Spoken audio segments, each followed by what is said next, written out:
Now, quite often, when we want to raise an event, we also want to send some data about that event. For example, in our logger module, when we log a message, perhaps our remote login service will generate an ID for that message. Perhaps we want to return that ID to the client. Or it may give us a URL to access that logged message directly. So here, when raising an event, we can add additional arguments, which we refer to as event arguments.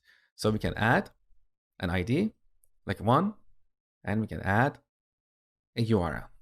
But as you can see, these magic values here are a little bit confusing.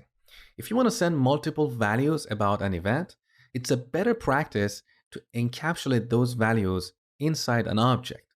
So here, we add an object, we give it a couple of properties like ID, we set it to ID of this message that is logged, and another property URL like this, okay? So we refer to this object as event argument. Now, when registering a listener here, this callback function, this actual listener, can also receive this event argument. So here we add a parameter called arg. You can call it anything. The name doesn't matter. But by convention, we often use arg, or some people use e to refer to the event, or event arg. Whatever you prefer is perfectly fine. So here we have arg. Now, let's log it on the console. Very simple. Let's run this application. So node, okay, look, listener called, and here's our event arg. And with this technique, we can pass data about the event that just happened. Now, one last thing to make this code a little bit simpler. In ES6 or ECMAScript 6, we have this feature called arrow function.